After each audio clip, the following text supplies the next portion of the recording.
ನಮಸ್ಕಾರ ಸ್ನೇಹಿತರೆ. ವಕ್ರತುಂಡ ಮಹಾಕಾಯ ಕೋಟಿ ಸೂರ್ಯ ಸಮಪ್ರಭ ನಿರ್ವಿಘ್ನಂ ಕುರ್ಮೇ ದೇವ ಸರ್ವಕಾರ್ಯೇಷು ಸರ್ವದ. ಗಣೇಶನಿಗೆ ಗರಿಕೆ ಎಂದರೆ ಅತ್ಯಂತ ಪ್ರಿಯವಾದದ್ದು.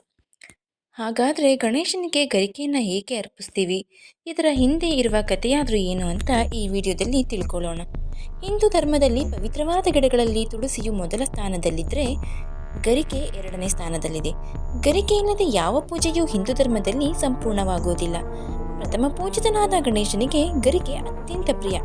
ಪೂಜೆಯಲ್ಲಿಯೂ ಪ್ರಾಶಸ್ತ್ಯ ಪಡೆದಿರುವ ಗರಿಕೆಯನ್ನ ಸಂಸ್ಕೃತದಲ್ಲಿ ದೂರ್ವಾ ಅಂತ ಕರಿತೀವಿ. ದೂರ್ವಾ ಅಂತ ಅಂದ್ರೆ ದುಃಖವನ್ನ ದೂರ ಮಾಡುವಂತಹ ವಸ್ತು. ಪಾವಿತ್ರ್ಯವನ್ನ ಪಡೆದಿರುವ ಈ ಗರಿಕೆಯು 3 ಚೂಪಾದ ಎಲೆಗಳ ಆಕಾರವನ್ನ ಹೊಂದಿರುತ್ತೆ. ಇದು ಶಿವನ 3 ತತ್ವಗಳನ್ನ ಪ್ರತಿನಿಧಿಸುತ್ತೆ. ಅಂದರೆ 3 ದೇವರಾದ ಶಿವ, ಶಕ್ತಿ ಮತ್ತು ಗಣಪತಿಯನ್ನ ಈ ಗರಿಕೆ ಪ್ರತಿನಿಧಿಸುತ್ತೆ. ಗಣೇಶನನ್ನು ಏನಕ್ಕೆ ಈ ಗರಿಕೆ ಆಕರ್ಷಣೆ ಮಾಡುತ್ತೆ ಅಂತ ನೋಡೋಕೋದ್ರೆ, ಗಣೇಶನನ್ನು ಆಕರ್ಷಿಸುವಂತಹ ಸಾಮರ್ಥ್ಯವನ್ನು ಹೊಂದಿರುವ ಗರಿಕೆ ಹುಲ್ಲನ್ನು ಗಣೇಶನಿಗೆ ಪ್ರಮುಖವಾಗಿ ಅರ್ಪಿಸಬೇಕು. ಗರಿಕೆಯ ಎಳಸು ಚಿಗುರುಗಳನ್ನು ದೇವತಾಕಾರದಲ್ಲಿ ಬಳಸಬೇಕು. ಈ ಚಿಗುರುಗಳು ತಮ್ಮ ಎಲೆಗಳ ಮೇಲೆ ಬಿದ್ದ ಇಬ್ಬನಿಗಳಲ್ಲಿರುವ ದೇವತೆಗಳ ತತ್ವವನ್ನು ಹೀರಿಕೊಳ್ಳುವ ಸಾಮರ್ಥ್ಯವನ್ನು ಹೊಂದಿದೆ. ಹಾಗಾಗಿ ನಾವು ಗಣೇಶನ ಪೂಜೆಯಲ್ಲಿ ಗರಿಕೆಯನ್ನು ಅರ್ಪಿಸ್ತೀವಿ. ಅಷ್ಟೇ ಅಲ್ಲದೆ ಇದನ್ನು ಪೂಜೆಯಲ್ಲಿ ಬಳಸುವ ಆರಾಧಕರಿಗೆ ಹೆಚ್ಚಿನ ಪ್ರಯೋಜನವನ್ನು ನೀಡುತ್ತೆ. ಒಂದು ವೇಳೆ ಗರಿಕೆಯು ಹೂವನ್ನು ಬಿಟ್ಟರೆ ಅಂತಹ ಗರಿಕೆಯನ್ನು ಪೂಜೆಗೆ ಉಪಯೋಗಿಸಬಾರದು. ಯಾಕೆ ಅಂದರೆ ಹೂ ಬಿಡುವ ಸಸ್ಯ ಪಕ್ಷತೆಯನ್ನು ಸೂಚಿಸುತ್ತೆ. ಮಾಗುವ ಕಾರಣ ಸಸ್ಯದ ಚೈತನ್ಯ ಕಡಿಮೆನೂ ಆಗುತ್ತೆ. ಇದು ದೇವತಾ ತತ್ವದ ಆವರ್ತನಗಳನ್ನು ಆಕರ್ಷಿಸುವ ಸಾಮರ್ಥ್ಯವನ್ನು ಕಡಿಮೆಗೊಳಿಸುತ್ತೆ. ಗರಿಕೆಯನ್ನು ಏಕೆ ಗಣೇಶನಿಗೆ ಅರ್ಪಿಸ್ತಾರೆ, ಗಣೇಶನಿಗೆ ಗರಿಕೆ ಏಕೆ ಅತ್ಯಂತ ಪ್ರಿಯ ಅಂತ ನೋಡೋಕೋದ್ರೆ ಇದರ ಹಿಂದೆ ಒಂದು ಕಥೆಯನ್ನು ನಾವು ತಿಳ್ಕೋಬಹುದು. ಒಮ್ಮೆ ಅನಲಾಸುರ ಅಂತ ಒಬ್ಬ ರಾಕ್ಷಸ ಸ್ವರ್ಗದಲ್ಲಿ ಅಲ್ಲೋಲ ಕಲ್ಲೋಲವನ್ನೇ ಉಂಟು ಮಾಡಿಬಿಡ್ತಾನೆ. ತನ್ನ ದಾರಿಯಲ್ಲಿ ಎದುರಾಗುವ ಎಲ್ಲರನ್ನೂ ಕಣ್ಣಿನಿಂದ ಬರುವ ಬೆಂಕಿಯಿಂದ ಸುಟ್ಟು ಹಾಕ್ತಾ ಇರ್ತಾನೆ ಆ ರಾಕ್ಷಸ. ಆಗ ದೇವತೆಗಳು ಗಣೇಶನ ಸಹಾಯದ ಮೊರೆ ಹೋಗ್ತಾರೆ. ಗಣೇಶ ಹಾಗೂ ಅನಲಾಸುರನ ಮಧ್ಯೆ ದೊಡ್ಡದಾಗಿ ಘೋರ ಯುದ್ಧವೇ ನಡೆಯುತ್ತೆ.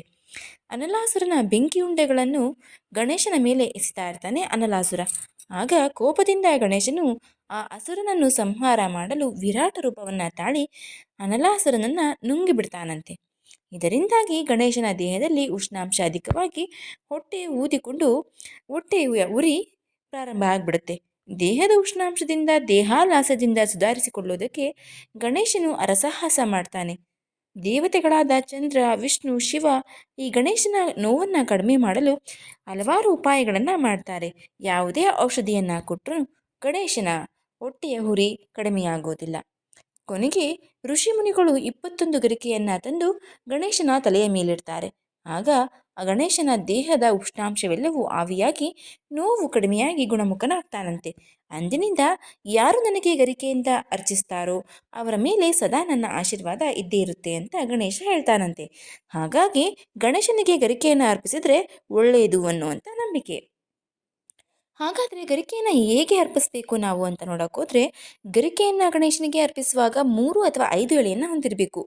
ಗರಿಕೆಯ ಮಧ್ಯದ ಎಸಳು ಗಣೇಶನನ್ನು ಆಕರ್ಷಿಸಿದ್ರೆ ಇತರ 2 ಎಸಳುಗಳು ಶಿವ ಮತ್ತು ಶಕ್ತಿಯನ್ನು ಆಕರ್ಷಣೆ ಮಾಡ್ತವೆ. ಗಣೇಶನಿಗೆ 21 ಗರಿಕೆಯನ್ನು ನೀಡುವುದು ಕಡ್ಡಾಯ. ಈ 21 ಗರಿಕೆಯನ್ನು ಕಟ್ಟಿ ನೀರಿನಲ್ಲಿ ಅದ್ದಿದ ನಂತರ ಗಣೇಶನಿಗೆ ಅರ್ಪಿಸಬೇಕು. ಗಣೇಶನನ್ನ ಗರಿಕೆಯಿಂದ ಅಲಂಕರಿಸುವಾಗ ಮುಖವನ್ನು ಹೊರತುಪಡಿಸಿ ಇತರ ಭಾಗವನ್ನು ಗರಿಕೆಯಿಂದ ಅಲಂಕಾರ ಮಾಡಬೇಕು. ಮೊದಲು ಪಾದವನ್ನು ಮುಚ್ಚಿ ನಂತರ ಇತರ ಭಾಗವನ್ನು ಗರಿಕೆಯಿಂದ ಅಲಂಕಾರ ಮಾಡ್ತಾ ಬರಬೇಕು. ಈ ಗರಿಕೆಯನ್ನು ಅರ್ಪಿಸುವುದರ ಹಿಂದಿನ ಮಹತ್ವವನ್ನು ನೋಡೋಕೋದ್ರೆ, ದೇವತಾ ವಿಗ್ರಹಗಳ ಪವಿತ್ರವಾದ ಪಾದವು ಹೆಚ್ಚಿನ ಪ್ರಮಾಣದ ದೇವತಾ ತತ್ವವನ್ನು ಹೊರಸೂಸ್ತಾ ಇರುತ್ತೆ. ಆರಂಭದಲ್ಲೇ ಪಾದಗಳಿಗೆ ಗರಿಕೆಯನ್ನು ಅರ್ಪಿಸೋದ್ರಿಂದ ಹೆಚ್ಚಿನ ಗಣೇಶ ತತ್ವವನ್ನು ಆಕರ್ಷಣೆ ಮಾಡುತ್ತೆ. ಈ ತತ್ವ ಗರಿಕೆಗೆ ವರ್ಗಾವಣೆಯಾಗುತ್ತೆ. ಗರಿಕೆಯಲ್ಲಿ ಸೇರುವ ಗಣೇಶನ ನಿರ್ಗುಣ ಆವರ್ತನಗಳು ವಿಗ್ರಹದಲ್ಲಿ ಆಕರ್ಷಿತವಾಗಿ ನಂತರ ವಿಗ್ರಹದಲ್ಲಿ ಆ ಗುಣಗಳು ಆವರ್ತನವಾಗಿ ಗಣೇಶನನ್ನು ಆಕರ್ಷಣೆ ಮಾಡ್ತವೆ. ಹೀಗಾಗಿ ಗಣೇಶನಿಗೆ ನಾವು ಪಾದದಿಂದ ಗರಿಕೆಯನ್ನು ಅಲಂಕಾರ ಮಾಡ್ತಾ ಬರಬೇಕು. ಗರಿಕೆಯ ಮೂಲಕ ದೇವತಾ ತತ್ವಗಳು ಹೊರಸೂಸೋದ್ರಿಂದ ಸುತ್ತಮುತ್ತಲೂ ರಜೋ ಹಾಗೂ ತಮೋ ಗುಣಗಳ ಪ್ರತಿಕೂಲ ಪ್ರಭಾವ ಕಡಿಮೆ ಆಗುತ್ತೆ.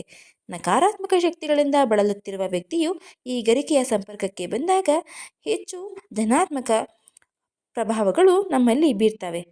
ಹೀಗಾಗಿ ನಾವು ಗರಿಕೆಯ ಸಂಪರ್ಕಕ್ಕೆ ಬಂದಾಗ ಧನಾತ್ಮಕ ಕಂಪನ ಮತ್ತು ಒತ್ತಡಗಳ ನಿವಾರಣೆ ಆಗೋದನ್ನು ಕಾಣಬಹುದು. ಗರಿಕೆ ಹುಲ್ಲು ಒಂದೇ ಬೇರಿನಲ್ಲಿ 3 ಉದ್ದನೆಯ ಎಳೆಗಳಾಗಿ ಬೆಳೆದು ನಂತರ 3-4 ಗಂಟುಗಳಾಗಿ ಅಲ್ಲಿಂದ ಎಲೆಗಳು ಚಿಗುರೊಡೆದು ಮತ್ತೆ ಉದ್ದಕ್ಕೆ ಬೆಳೆಯುತ್ತವೆ. ಈ ಗರಿಕೆ ಒಂದು ರೀತಿಯ ಹುಲ್ಲಿನ ಜಾತಿಗೆ ಸೇರಿದ್ದು. ಗರಿಕೆಯ ಹುಲ್ಲನ್ನು ಕಿತ್ತರೂ ಅದು ಬಹುಬೇಗನೆ ಚಿಗುರೊಡೆದು ಮತ್ತೆ ಬೆಳೆಯುತ್ತದೆ. ಹಾಗೆಯೇ ಮನುಷ್ಯನು ನಡೆದಾಡುವಂತಹ ಜಾಗದಲ್ಲಿ ಈ ಗರಿಕೆ ಹುಲ್ಲು ಬೆಳೆಯುವುದಿಲ್ಲ. ಹಾಗಾಗಿ ಧಾರ್ಮಿಕವಾಗಿ ಮಾತ್ರವಲ್ಲದೆ ಆಯುರ್ವೇದದಲ್ಲೂ ಸ್ಥಾನಮಾನವನ್ನು ಪಡೆದಿದೆ ಈ ಗರಿಕೆ. ಇದು ಗರಿಕೆಯನ್ನು ನಾವು ಏನಕ್ಕಾಗಿ ಗಣೇಶನಿಗೆ ಅರ್ಪಿಸ್ತೀವಿ ಅನ್ನೋದರ ಬಗ್ಗೆ ಚಿಕ್ಕದಾದ ಮಾಹಿತಿ. ಈ ಮಾಹಿತಿ ಇಷ್ಟ ಆಗಿದ್ದರೆ ದಯವಿಟ್ಟು ಶೇರ್ ಮಾಡಿ, ಲೈಕ್ ಮಾಡಿ. ವಿಡಿಯೋ ಬಗ್ಗೆ ನಿಮ್ಮ ಅನಿಸಿಕೆ ಅಭಿಪ್ರಾಯನ ಕಮೆಂಟ್ ಬಾಕ್ಸ್ನಲ್ಲಿ ತಿಳಿಸಿ. ಚಾನಲ್ನ ಇನ್ನೂ ಸಬ್ಸ್ಕ್ರೈಬ್ ಮಾಡ್ಕೊಂಡೆ ನೋಡ್ತಾ ಇದ್ದರೆ ದಯವಿಟ್ಟು ಸಬ್ಸ್ಕ್ರೈಬ್ ಮಾಡಿಕೊಂಡು ನೋಡಿ. ಧನ್ಯವಾದಗಳು.